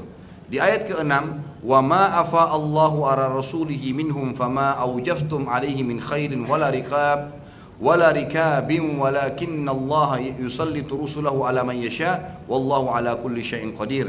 Dan apa saja harta rampasan atau fai. Perlu saya jelaskan dulu Bapak Ibu sekalian, dalam peperangan Islam ada namanya fai dan ada namanya ghanimah. Kalau ghanimah mungkin sudah sering Anda dengar, adalah harta rampasan perang yang didapatkan setelah terjadi peperangan, gitu kan? Misal pasukan muslimin menyerang atau diserang, lalu kemudian mereka menang, semua yang di pasukan itu semua yang di pasukan musuh menjadi ghanimah, dibagi kepada lima bagian ya, dibagi kepada 5 bagian, 1/5 untuk Allah dan Rasulnya, 1/5 untuk fakir miskin, 1/5 untuk kerabat Nabi SAW, 1/5 untuk anak yatim, dan 1/5 lagi untuk pasukan muslimin, itu kan dibagi kepada para mujahidin. Nah ini dibagi kepada mereka. Kalau ghanimah, kalau fai beda. Fai ini adalah harta rampasan yang didapat tanpa peperangan. Tanpa peperangan. Nah ini hukumnya kembali kepada pimpinan perang. Pimpinan perang ini mau dibagi ke siapa itu hak dia. Pimpinan perangnya punya hak dalam masalah hal ini. Nah kebetulan karena di perang Bani Nadhir tadi mereka tidak melawan tapi mereka menyerahkan diri, maka seluruh bentengnya dan apapun di dalam namanya fai. Dikatakan oleh Allah SWT ayat ke-6, dan apa saja harta rampasan fai yang diberikan Allah kepada Rasulnya dari harta benda mereka, orang-orang kafir Yahudi itu, maka untuk mendapatkan itu kamu tidak mengerahkan seekor kuda pun dan tidak seekor unta pun. Jadi tidak ada peperangan. Tapi Allah memberikan kekuasaan kepada Rasulnya sebagai pemimpin pada saat itu terhadap apa saja yang dikehendakinya, dan Allah Maha Kuasa atas segala sesuatunya. Lalu Allah menjelaskan lagi di ayat ke-7-nya, ma afa Allahu ala rasulihi min ahli al-qura falillahi walir rasul walidhil qurba wal yatama wal masakin wa ibnis sabil kay la yakuna dulatan bainal agniya'i minkum wa ma ataakumur rasul fakhudhu wa ma nahakum anhu fantahu wattaqullaha innallaha syadidul iqab. Apa saja harta rampasan fai yang diberikan Allah kepada Rasulnya dari harta benda yang berasal dari penduduk kota-kota, maka adalah untuk Allah, untuk Rasul. Maksudnya untuk Allah ini diberikan di jalan Allah ya. Untuk Rasulullah SAW halal untuk memakannya dan untuk keluarga beliau. Kaum kerabat Nabi SAW, anak-anak yatim, orang-orang miskin dan orang-orang yang terputus jalan. Supaya harta jangan beredar di antara orang-orang kaya saja di antara kamu.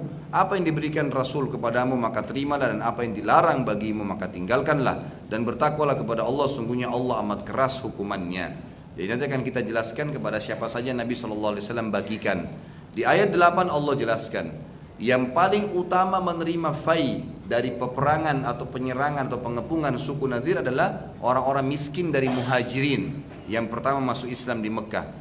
Ayat 8 Allah bilang, lil fuqara'il muhajirin alladhina ukhriju min diyarihim wa amwalihim yabtaguna fadlan minallahi wa ridwanan wa yansuruna Allah wa rasulah ulaika humus shadiqun.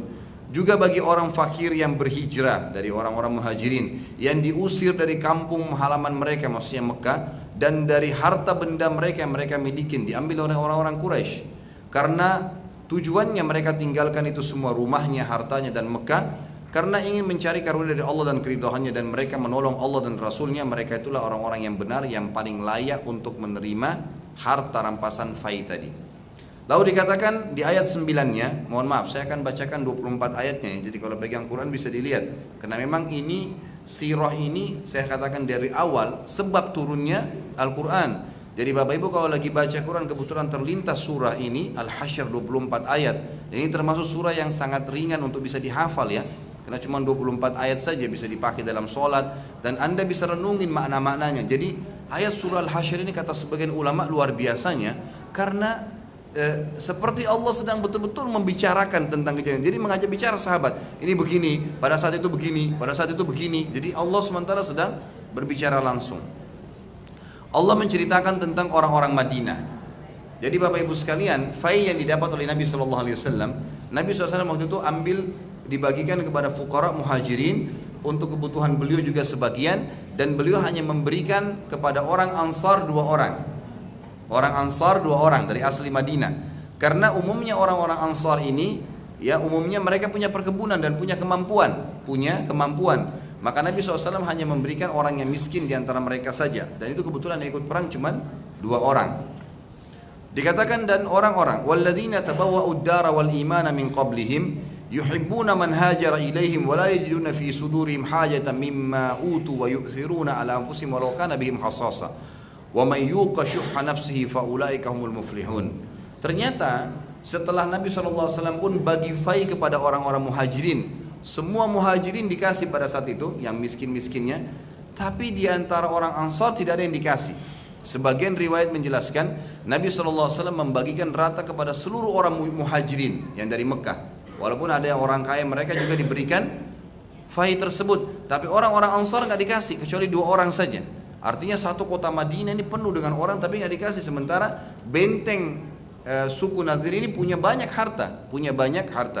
Tapi Allah memuji orang-orang Ansar jemaah sekalian, dan ini pelajaran yang luar biasa. Orang-orang Ansar tidak sakit sedikit pun hatinya. Apa yang Allah puji mereka, dan orang-orang yang telah menempati kota Madinah, maksudnya orang Ansar, dan telah beriman sebelum datangnya mereka para muhajirin. Sebelum muhajirin tiba ke Madinah, mereka sudah beriman dengan risalah kenabian. Mereka orang Ansar mencintai siapapun yang hijrah kepada mereka dari saudara-saudara mereka muslim, dan mereka orang-orang Ansar tidak menaruh keinginan dalam hati mereka terhadap apa-apa yang diberikan kepada mereka. Jadi kalau ada muhajirin yang dikasih, oh muhajir kesian mereka hijrah dari Mekah, nggak ada sama sekali pikirannya untuk cemburu. Ya, bukan seperti terjadi sering kita di Indonesia misalnya kena pendatang ke Jakarta, kena oh ini kamu dari mana, dari kota ini, dari Jawa ini, dari Sulawesi ini, kemudian dianggap oh pendatang, di nomor 2-kan. Tidak seperti itu. Dalam Islam malah terbalik. Orang-orang Ansar begitu merasa ini tempat mereka, mereka malah senang dengan siapa yang datang. Dan kalau orang yang baru datang dari kaum muslim itu diberi bantuan, mereka malah senang dan tidak ada beban dalam hati mereka. Allah puji sifat orang Ansar ini. Dikatakan dan tidak ada, dan mereka orang-orang Ansar tidak menaruh keinginan dalam hati mereka terhadap apa-apa yang diberikan kepada muhajirin, dan mereka mengutamakan orang-orang muhajirin itu atas diri mereka sendiri sekalipun mereka itu dalam kesusahan. Jadi kalau orang-orang Ansar itu melihat ada muhajirin butuh makanan, dia lagi mau makan dikasih muhajirinnya, dia tahu ini saudaranya yang sedang membutuhkan. Dan siapa yang dipelihara, siapa yang diselamatkan dari kekikiran dirinya, perhitungan untuk membantu orang lain saudaranya muslim, siapa yang diselamatkan dari sifat itu, maka mereka itulah orang-orang yang beruntung. Ayat nomor 10, walladzina ja'u min ba'dihim yaquluna rabbana ighfir lana wa li ikhwanina alladhina sabaquna bil iman wa la taj'al fi qulubina ghillan lil ladzina amanu rabbana innaka raufur rahim. Setelah mendengar cerita tadi orang muhajirin dan Ansar, Allah mengajak bicara kita nih sekarang, seluruh muslimin yang datang setelah para sahabat itu. Apa yang Allah bilang? Suruh ambil pelajaran bagaimana mereka saling mencintai, bagaimana mereka saling memberi, bagaimana mereka tidak cemburu satu sama yang lain sama muslim. Lalu dikatakan apa? Dan orang-orang yang datang sesudah mereka, sesudah muhajirin dan Ansar, semua yang syahadat, termasuk kita yang hadir di masjid ini, mereka berdoa, ya Rabb kami, berilah ampun, ya, beri ampunlah kami dan saudara-saudara kami yang telah beriman lebih dahulu dari kami, maksudnya para sahabat, ya. Dan janganlah engkau membiarkan kedengkian dalam hati kami terhadap orang-orang yang beriman. Kata ulama di sini adalah sahabat, dan ini bantahan yang sangat tegas kepada orang-orang Syiah yang mengaku mengkafirkan sahabat, menyalahkan mereka, sampai pada tingkat membenci. Dan ada orang Syiah yang tidak faham. Subhanallah, di Indonesia ini Rata-rata orang kita di Indonesia ini tidak paham apa itu Syiah, tapi ikut-ikutan. Kalau dia tahu Syiah yang sebenarnya mungkin dia tidak akan masuk Syiah, gitu kan. Tapi ada di antara mereka karena jahilnya, kemarin di Jakarta waktu mau meninggal, dia sempat bilang, saya meninggal, kalaupun saya meninggal ini dalam keadaan saya melaknat Abu Bakar. Siapa dia dan siapa Abu Bakar? Dan apa manfaatnya buat kamu? Tidak ada manfaat sama sekali. Mereka menanamkan kebencian sampai memakai sendal di dus Abu Bakar dan Umar. Itu mereka lakukan, subhanallah. Ini perilaku-perilaku yang ngawur semuanya. Dan perlu anda tahu, ahli sunnah wal jamaah, ya, ahli sunnah wal jamaah tidak mengkafirkan semua Syiah, tetapi orang yang sudah sampai pada tingkat kufur dikatakan kafir dan berusaha didakwain. Serta ahli sunnah wal jamaah mencintai Ali radhiyallahu anhu melebihi orang Syiah mencintai Ali.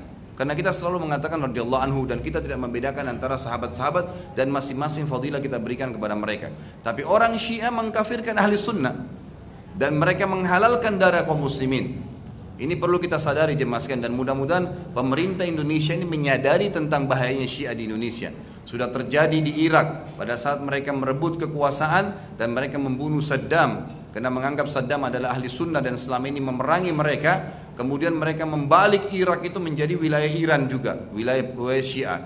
Kemudian mereka bergerak di Syria dan mereka membunuh 230.000 ahli sunnah. 230.000 orang, laki-laki, perempuan, anak-anak, orang Yahudi saja tidak ada yang bunuh Islam sebanyak itu. Ini luar biasa. 70 tahun orang Yahudi sekarang masuk ke Palestina, masih bisa dihitung berapa jumlah umat Islam yang dibunuh oleh mereka.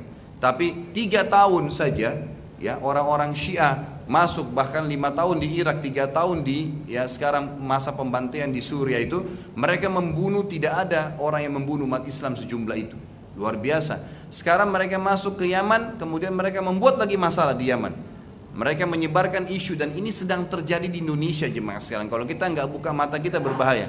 Mereka menyebarkan isu bahwasanya orang-orang yang ahli sunnah itu adalah berfaham Wahabi, itu berfaham begini keras, radikal dan segala macam isu supaya pemerintah membenci ahli sunnah. Nanti di Yaman begitu terjadi, pemerintah akhirnya menangkapi ahli sunnah, dimasukkan di penjara. Apa yang terjadi? Setelah tidak ada lagi dai-dai sunnah, banyak masjid yang ditutup pada saat itu, kemudian pengajian-pengajian ditutup, maka kekuatan militernya orang-orang Syiah ini langsung menguasai pemerintahan. Itu terjadi di Yaman, gitu kan? Terjadi di Yaman. Dan akhirnya presidennya sekarang baru sadar, oh ternyata ini para pengkhianat nih, gitu kan? Dan terjadi hal yang sama setelah mereka berkuasa. Mereka bakar masjid, mereka bunuh orang-orang para penghafal Quran. Itu terjadi di Yaman. Itu terjadi di Yaman. Dan mereka berkata, kami akan menyerang Haramain, ya, Mekah dan Madinah di musim haji ini. Di musim haji ini. Makanya kalau anda yang belum tahu kenapa Raja Salman hafizahullah sekarang menyerang Yaman, itu justru karena kasus itu. Di Indonesia orang banyak tidak paham itu, ya. Orang banyak tidak paham kenapa diserang. Mereka sudah mengatur program untuk menyerang Haramain, ya, dan menjadikan sebagai Syiah. Dan mereka mengkafirkan ahli sunnah wal jamaah, mengkafirkan sahabat, mengatakan Al-Quran itu kurang dan beragam macam khurafat dan kebohongan yang mereka lakukan. Maka semoga Allah SWT menjaga Raja Salman yang luar biasa. Keputusannya sangat tepat untuk menyerang mereka ini. Dan memang ini bahaya sekali kalau dibiarkan. Sayangnya di Indonesia disuburkan, gitu kan? Disuburkan. Dan sekarang mereka lagi melakukan isu yang hampir sama dengan Yaman. Maka harus hati-hati saudara-saudara sekalian, karena orang-orang Syiah ini luar biasa sudah. Kalau ada musuh Islam di dalam Islam sendiri, mereka lah, gitu kan? Orang-orang ini berbahaya sekali. Mereka mengatakan Quran kurang, mereka melemparkan isu yang tidak benar, dan mereka mempunyai sifat ciri yang mirip sekali dengan orang munafik di zaman Nabi SAW. Berwajah Muslim tapi bukan perilaku Islam. Banyak sekali. Bagaimana bisa ada orang Islam yang mengatakan Quran kurang sementara Allah mengatakan Allah telah menyempurnakan Al-Quran? A'udzubillahi minasyaitonir rajim. Inna nahnu nazzalna dzikra wa inna lahu hafizun. Kami turunkan Quran dan kami akan menjaganya. Itu kan firman Allah Subhanahu wa taala. Bagaimana bisa orang-orang yang telah Nabi jadikan sebagai mertuanya Abu Bakar dan Umar itu dikafirkan oleh mereka, yang telah menjadi istri Nabi sallallahu alaihi wasallam Aisyah, lalu mereka kafirkan juga. Dari mana bisa terjadi ini? Ini berbahaya sekali. Allah menurunkan firman-Nya mutlak dalam surah Al-Hasyr ayat 10. Kita yang datang setelah Muhajirin dan Ansar disuruh meminta kepada Allah, berilah ampun kepada kami dan saudara-saudara kami yang telah beriman lebih dahulu. Ingat, ayat ini turun kepada Muhajirin dan Ansar, artinya sahabat, dan kita yang datang setelahnya. ampuni orang beriman lebih dulu daripada kami, dan janganlah engkau membiarkan kedengkian dalam hati kami. Terhadap siapa? Siapa jemaah sekalian? Sahabat, muhajirin dan ansar. Enggak boleh ada kedengkian di dalam hati kita. Jangan jadikan Allah kedengkian dalam hati kami terhadap orang-orang yang beriman. Ya Rabb kami, sungguhnya engkau maha penyantun dan maha penyayang. Di ayat ke-11, Alam tara ilal ladina nafaqu yaquluna li ikhwanihim alladina kafaru min ahlil kitab la in ukhrijtum lanakhrujanna ma'akum wa lanuti'u fikum ahadan abada wa in qutiltum lanansurannakum wallahu yashhadu innahum lakadzibun. Ini cerita tentang orang-orang munafik tadi. Ingat ada 5 tokoh orang munafik tadi saya sebutin namanya, yang berkata kepada orang-orang kafir Yahudi Bani Nadhir, jangan takut, kami akan mendukung kalian. Tapi mereka bohong. Perhatikan, Allah membongkar kedok mereka dalam Al-Quran. Dan ayat ini ditilawakan oleh orang beriman sampai hari kiamat. Allah cuma bukan buka kedoknya pada saat itu, tapi sampai hari kiamat terbongkar kejahatan orang Yahudi. Apakah kamu tidak memperhatikan orang-orang munafik yang berkata kepada saudara-saudara mereka yang kafir dari ahli kitab, nanti orang Bani Nadhir, ini Allah bongkar, wahai muslimin sadarlah, di tengah-tengah kita ada orang munafik. Kita mungkin namanya, bayangkan namanya pimpinan munafik siapa? Abdullah bin Ubay bin Salul. Namanya Abdullah, tapi orang kafir yang mutlak lebih jahat daripada orang-orang kafir yang lain di zaman Nabi SAW. Bagaimana dengan sekarang? Namanya Muhammad, namanya Ahmad, namanya Abdullah, tapi benci dengan hukum Allah Subhanahu wa taala, benci dengan kaum muslimin, menangkap nawawi kaum muslimin. Ini ciri kemunafikan yang mutlak. Jadi jangan terpengaruh hanya dengan nama dan kedok saja. Nah, kita harus hati-hati dengan orang-orang munafik seperti ini. Di antara ahli kitab, ya, apa yang mereka bilang, orang Yahudi pun mereka tipu. Sesungguhnya jika kamu diusir, niscaya kami pun akan keluar bersamamu. Tidak usah khawatir. Dan kami selama-lamanya tidak akan patuh kepada siapapun untuk menyusahkan kamu. Artinya walaupun nanti Muhammad sallallahu alaihi wasallam, mereka seakan-akan bilang itu, walaupun nanti Nabi Muhammad ya menyuruh kalian keluar, kami disuruh dukung untuk membunuh kalian, kami tidak akan ikut-ikutan. Dan jika kamu diperangi, pasti kami akan membantu kamu. Dan Allah menyaksikan apa yang Allah bilang, bahwa sesungguhnya mereka orang-orang munafik itu pendusta. Kemudian di ayat 12-nya, la in ukhriju la yakhrujuna ma'ahum wa la in qutilu la yansurunahum wa la in nasaruhum la yuwallunna al-adbara thumma la yunsarun. Sesungguhnya jika mereka diusir, orang-orang Yahudi itu, orang-orang munafik itu tidak akan keluar bersama mereka, mustahil. Mereka tetap akan tinggal di Madinah dan bohong. Dan sesungguhnya jika mereka diperangi, niscaya mereka tidak akan menolongnya. Ini perkataan Allah. Sesungguhnya jika mereka menolongnya, niscaya mereka akan berpaling, lari ke belakang. Kemudian mereka tidak akan mendapatkan pertolongan. Ayat 13. La antum ashaddu rahbatan fi sudurihim min Allah, dzalika bi annahum qaumun la yafqahun. Bapak Ibu sekalian, sebelum saya baca terjemahan ayat ini, tanamkan di dalam hati kita baik-baik. Demi Allah Bapak Ibu sekalian, semua orang kafir, semua orang munafik sebenarnya takut dengan kaum muslimin, takut dengan orang beriman. Jangan dibalik, kita yang jadi takut, kita yang khawatir. Allah mengatakan dalam Al-Quran, kekal di ayat 13 surah Asyr, Allah mengatakan sesungguhnya kamu, maksudnya kalian wahai muslimin, dalam hati mereka, orang-orang kafir dan orang munafik lebih ditakuti daripada Allah. Mereka takut dengan orang-orang yang beriman, gitu kan? Dan yang demikian itu karena mereka adalah kaum yang tidak mengerti. Lalu dikatakan ayat 14-nya, la yuqatilunakum jami'a illa fi quram muhassanatin aw min wara'i judur ba'suhum bainahum syadid tahsabuhum jami'an wa qulubuhum syatta dzalika bi annahum qaumun la yaqilun. Mereka tidak akan pernah memerangi kalian dalam keadaan bersatu padu. Enggak mungkin ada pasukan yang bersatu padu kemudian sengaja mau menyerangi kalian secara khusus. Kalau misalnya satu satu negara atau satu suku saja kemudian berani mau menyerang kalian semua, itu enggak mungkin. Kecuali mereka bersatu, baru mereka merasa ada dukungan, baru mereka berani. Kecuali kalau mereka berada di kampung-kampung yang berbenteng atau di balik tembok. Permusuhan antara mereka sangat hebat. Jangan kita pikir orang kafir, orang munafik itu tidak saling bermusuhan. Mereka sangat luar biasa. Allah mengatakan permusuhan di antara mereka. Kamu kira mereka bersatu, sedang hati mereka itu berpecah belah. Yang demikian itu karena sungguhnya mereka adalah kaum yang tidak mengerti. Artinya Saya sering tekankan ini Bapak Ibu sekalian. Ada banyak orang menjadikan tolok ukur. Enak ya, orang kafir pakai mobil mewah, punya rumah mewah. Patokannya selalu orang kafir yang mampu. Dan dia menarik tolok ukur itu kepada dia yang miskin sebagai orang muslim. Ini nggak adil.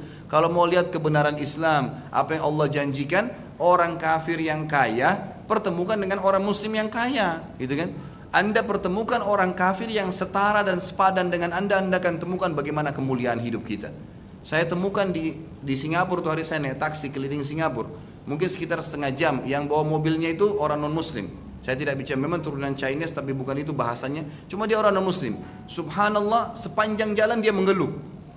Semua dia katakan pada saya, tidak bertanya. Dia cuma bilang, istri saya sakit, anak saya begini, saya punya masalah begini, saya punya begini, pemerintah ini begini, beragam macam hal yang disampaikan. Semua keluhan. Saya pikir kalau di Indonesia, mungkin dalam pandangan kaum muslimin orang seperti ini sudah dianggap orang kaya raya di Indonesia. Mungkin dianggap orang bahagia. Saya pernah kedatangan orang non muslim, dia datang di tempat saya di restoran di Kalibata. Dia kebetulan dengan satu temannya orang muslim. Temannya ini jemaah saya, gitu kan. Pernah ikut sama saya umroh. Kemudian ngobrol-ngobrol. Pada saat ngobrol ternyata dia akhirnya konsultasi banyak masalah agama. Dan dia orang kaya raya di Jakarta. Termasuk orang yang luar biasa kekayaannya. Termasuk masalah yang dia hadapi itu luar biasa Bapak Ibu sekalian. Ribut dengan istrinya, anaknya ada yang sakit, ada yang cuci darah, ada yang beragam macam masalah. Jadi salah kalau ada orang Islam menganggap orang kafir itu hidupnya nikmat. Keliru sekali. Mereka makan, kita makan. Mereka pakai mobil, kita bisa pakai mobil. Mereka bernafas, kita bernafas. Mereka tidur, kita tidur. Tapi kelebihannya kalau kita meninggal masuk surga, mereka meninggal masuk alhamdulillah. Baik, ayat 15. Kamatsalil ladzina min qablihim qariba dzaqu wabala amrihim walahum adzabun alim. Mereka itu seperti orang-orang Yahudi yang belum lama ya sebelum mereka. Saya sudah pernah jelaskan ada suku Yahudi yang dikeluarkan sebelum mereka dari Madinah, namanya suku Kainuqa. Ingat ya, yang pernah ada seorang sahabiat belanja di toko emas mereka, lalu dicantolin besi, lalu robek bajunya, gitu kan? Kemudian sahabat ini dilihat oleh seorang sahabat yang datang menghunuskan pedangnya membunuh Yahudi yang mempermalukan sahabat tadi. Kemudian sahabat ini pulang melapor Nabi SAW, lalu dikepung oleh Nabi SAW. Itu sudah pernah dikeluarkan. Kata Allah, mereka ini orang-orang Nadir sudah tahu kisah tentang saudaranya yang dikeluarkan dari Madinah. Tapi seperti orang-orang Yahudi yang belum lama sebelum mereka telah merasakan akibat buruk dari perbuatan mereka, dan bagi mereka azab yang pedih. Ayat 16. Kamathali syaitani idh qala lil insani kfur falamma kafara qala inni bari'um minka inni akhafullaha rabbal alamin. Bujukan orang-orang munafik itu seperti bujukan syaitan ketika dia berkata kepada manusia, kafirlah kamu. Maka tak kala manusia itu telah kafir, ia berkata, sesungguhnya aku berlepas diri dari kamu karena sesungguhnya aku takut kepada Allah Rabb semesta alam. Gitu kan? Jadi sekarang banyak orang-orang yang ribut tentang hukum Islam di Indonesia. Kenapa harus potong tangan? Kenapa harus begini? Kenapa harus begitu? Gitu kan, ribut. Nanti kalau sebenarnya diterapkan hukum Islam, mereka juga diam. Oh iya, mungkin itu bagus Islam. Jadi tergantung keadaan, mengikuti pelimplang. Sifatnya orang munafik muzabzabina baina dzalika, la ilaha ulai wa la ilaha ulai. Allah jelaskan dalam surah Al-Maidah. Mereka selalu lihat mana maslahat, muzabzabin antara ini dengan itu, mana yang ada masalah duniawi mereka ke situ, cenderung ke situ. Itu sifat orang munafikin, naudzubillah. Maka dikatakan fakana akibatuhuma annahuma finnari khalidain fiha wa dzalika jazaa'ul zalimin. Maka adalah kesudahan keduanya, orang munafik dan orang yang diajak misalnya untuk meninggalkan hukum Islam, atau di sini syaitan dan orang yang dipengaruhi oleh syaitan.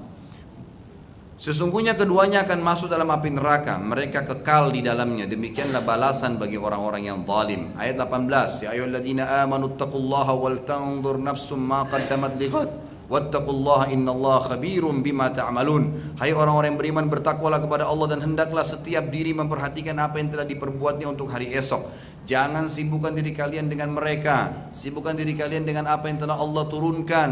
Yang halal nikmatin, yang haram tinggalkan, yang diperintahkan kerjakan, yang dilarang jauhi. Itu yang kalian fokus. Gak usah terpengaruh dengan bisikan orang munafik atau orang kafir. Tetap hukum Allah yang diterapkan. Ini pesan Allah. Maka kalian harus melihat apa yang akan kalian harus lakukan besok, maksudnya di akhirat nanti. Dan bertakwalah kepada Allah. Sesungguhnya hanya patuh dan tunduk kepada Allah, Allah maha mengetahui apa yang kalian kerjakan.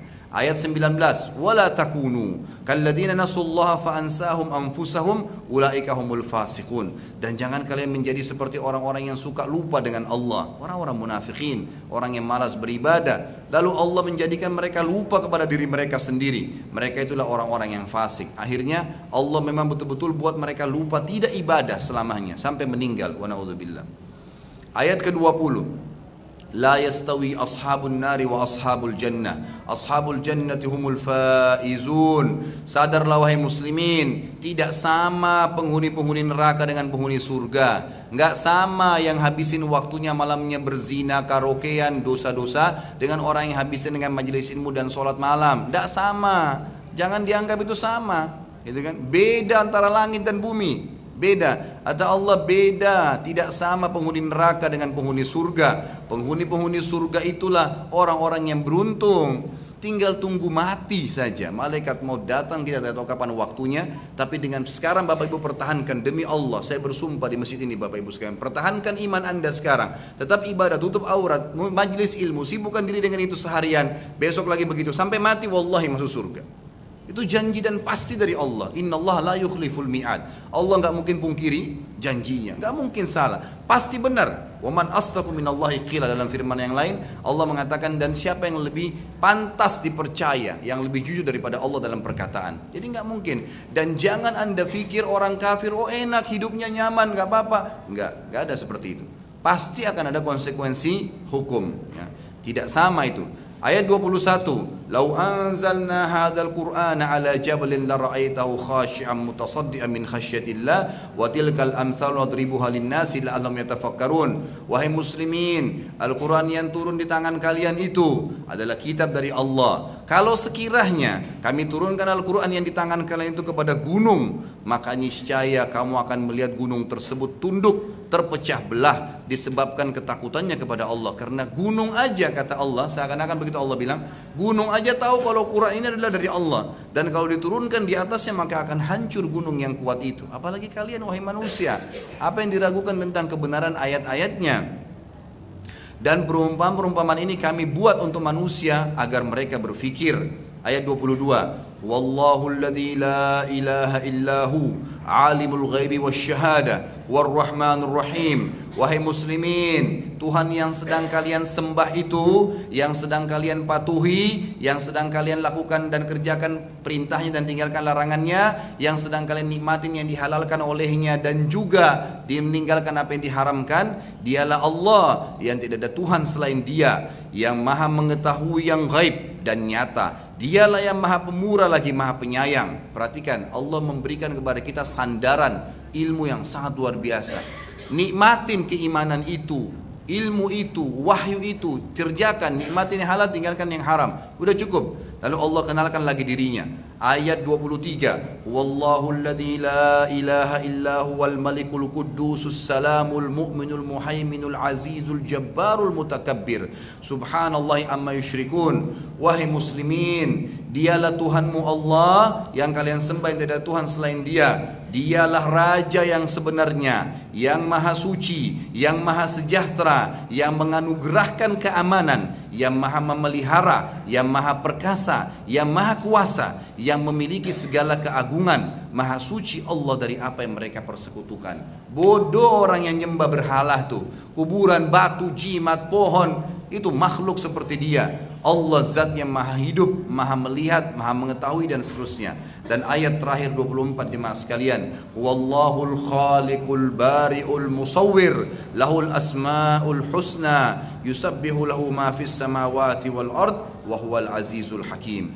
Dialah wahai muslimin Allah yang telah menciptakan semuanya, apapun yang kalian lihat dan tidak lihat, yang mengadakan, yang membentuk rupa, yang mempunyai asmaul husna, bertasbih kepadanya apa yang di langit dan di bumi, dan dialah yang maha perkasa lagi maha bijaksana, lagi maha bijaksana. Ayat-ayat ini luar biasa Bapak Ibu sekalian, kalau direnungi artinya adalah ayat-ayat yang turun kepada orang-orang yang beriman untuk memberikan pengokohan kepada mereka, pengokohan kepada mereka. Sampai sini insya Allah bahasan kita akan lanjutkan nanti di pertemuan akan datang dengan masih ada suku di Daumatul Jandal yang berusaha menyerang Nabi SAW, dan juga Nabi akan menyerang mereka. Kemudian juga ada perang suku Mustalik. Suku Mustalik ini juga akan ada bahasan sendiri yang kita nanti akan bahas panjang lebar tentang pernikahan Nabi SAW dengan Juwairiyah binti Harith radhiyallahu anha. Kemudian juga bagaimana di peperangan ini ya pada saat pulang difitnahnya Aisyah radhiyallahu anha, difitnah dengan perzinahan, kisah ifk. Lalu turunlah surah An-Nur yang menjelaskan tentang masalah itu. Kita akan panjang lebar, lalu kita masuk insyaallah setelahnya ke perang Khandaq dengan izin Allah Subhanahu wa taala. Baik, mungkin sampai sini mudah-mudahan apa yang kita pelajari hari ini diberkahi oleh Allah Subhanahu wa taala, dan juga saya memohon kepada Allah Zat yang Maha melihat, dan kita sangat yakin Allah sedang melihat kita karena Dia Maha melihat, Maha mendengar, dan para malaikat yang menyaksikan majelis kita ini. Kita memohon kepadanya dengan kemahamurahannya agar memberikan kemenangan ya kepada pasukan muslimin dimanapun mereka berada, menolong saudara-saudara kita sedang terzalimi dimanapun mereka berada, meninggikan kalimatnya, kalimat la ilaha illallah Muhammad Rasulullah, dan juga menerapkan agama Islam ini secara kafah di seluruh kaum muslimin, terutama di negara kita ini. Semoga Allah memberikan hidayah pemimpin kita supaya bisa memahami agama Islam dan mempertahankan serta memuliakannya. Juga ya Allah, sembuhkanlah orang-orang sakit di antara kami, lunasilah orang-orang yang terlilit utang, angkatlah semua permasalahan yang sedang menghadapi permasalahan, berikanlah hidayah orang yang belum mendapatkan petunjuk, mudahkanlah mengamalkan orang yang sudah mendapatkan hidayah, dan ya Allah dengan kemahamurahan-Mu, satukanlah kami semua ada di masjid ini, ya sebagaimana Engkau menyatukan kami di rumah-Mu yang mulia ini di surga Firdaus-Mu tanpa hisab. Mungkin sampai situ insyaAllah. Bapak Ibu sekalian, kalau ada benar dari Allah, kalau ada salah dari saya mohon dimaafkan. Saya tidak tahu melihat waktu. Ada yang mau punya pertanyaan atau ditutup? Ya, ditutup. Ini yang mana ini? Pertanyaan atau tutup? Siapa yang mau bertanya? Silakan. Yang bilang pertanyaan tadi mana? Saya. Iya, silakan. Tadi yang. Tapi maaf ya, sebelum maaf. Tolong pertanyaan di sekitar tema, seputar tema. Jangan lagi ada yang tanya tentang sholat sunnah. Nanti ada yang tanya lagi kerja di bank konvensional, nggak ketemu dengan bahasan. Kita sedang bahas tentang peperangan Nabi SAW. Berhubungan dengan itu silakan. Ya. Assalamualaikum warahmatullahi wabarakatuh. Waalaikumsalam. Saat tadi baca surat Al-Hasr itu, katanya ada hadis yang mengatakan kalau kita melajimkan membaca surat itu, kita dilindungi oleh beribu-ribu malaikat. Baik, tolong yang mau keluar dengan tenang, jangan ribut ya, supaya tidak mengganggu yang di dalam. Ada pertanyaan dari Bapak tadi, ada penjelasan atau mungkin riwayat yang pernah ditemukan kalau orang membaca surah Al-Hasyr tadi akan dilindungi oleh beribu-ribu malaikat. Ini Allah alam, saya sendiri belum pernah temukan itu di dalam fadilah surah Al-Hasyr sendiri. Tapi surah Al-Hasyr ini termasuk ada ayat di dalamnya, tadi lau anzalna hadzal qur'ana ala jabal, itu yang dipakai dalam ayat-ayat ruqyah.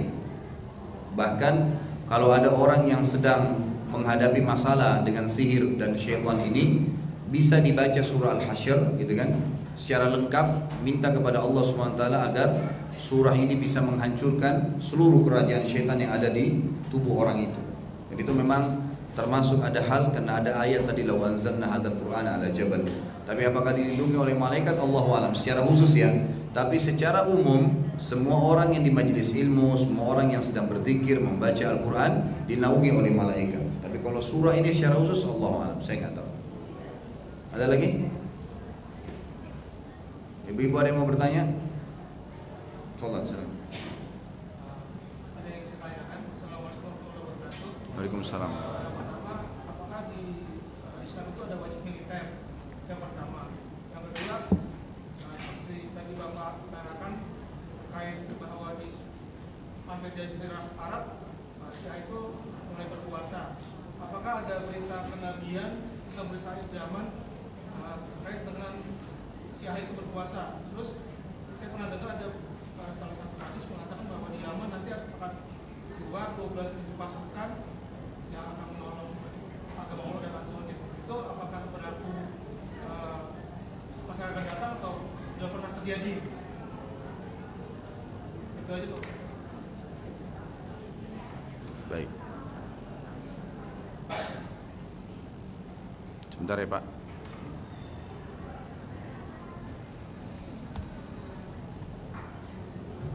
Pertanyaan pertama, apakah memang ada dalam Islam wajib militer ya?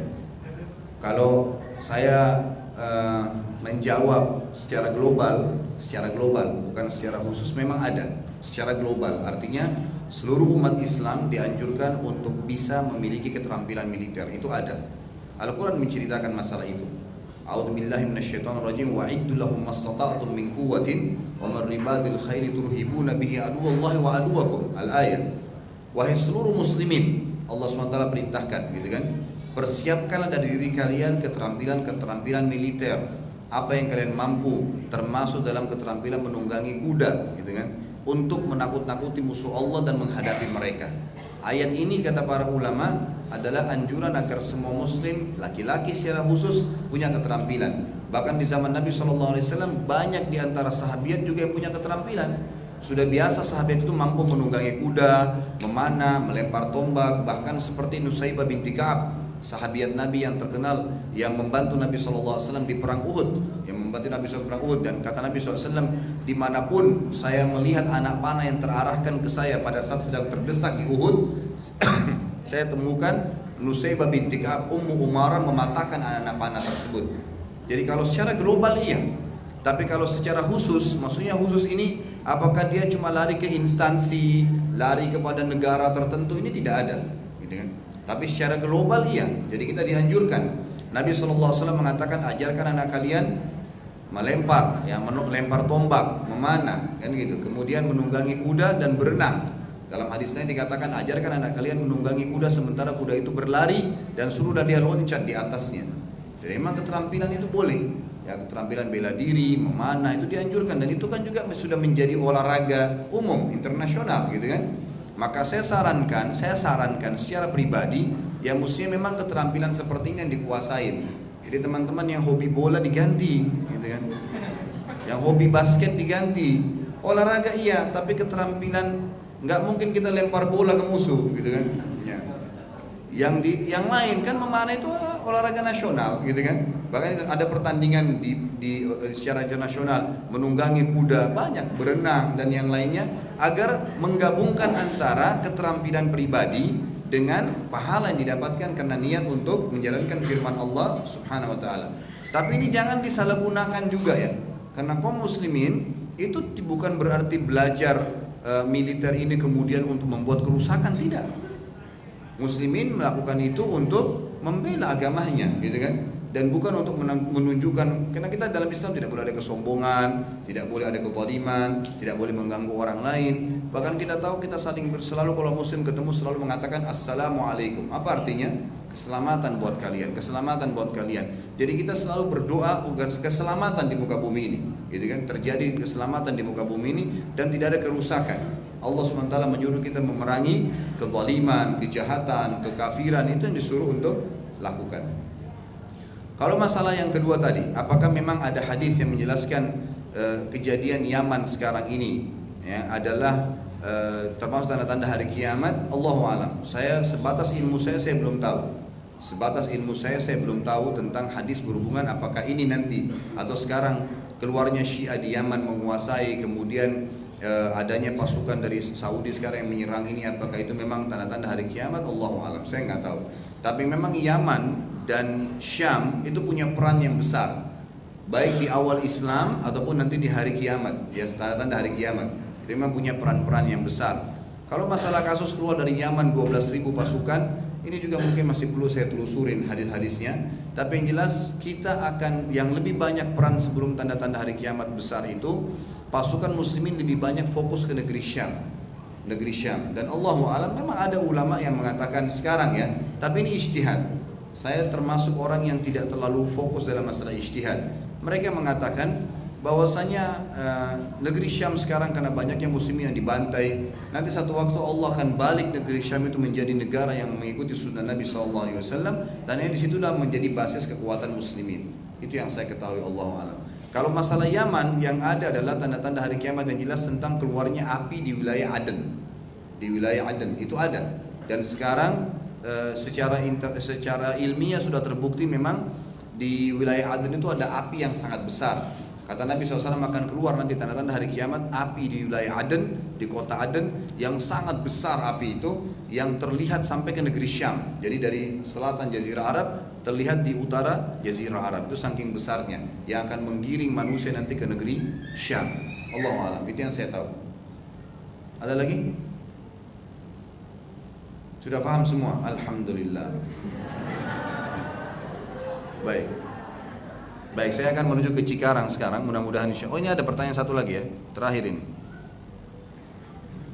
Bagaimana status harta haram orang yang sudah taubat? Tergantung harta haramnya apa nih. Ya, harta haramnya apa? Kalau harta haram itu berhubungan dengan Allah, beda hukumnya dengan harta haram berhubungan dengan manusia.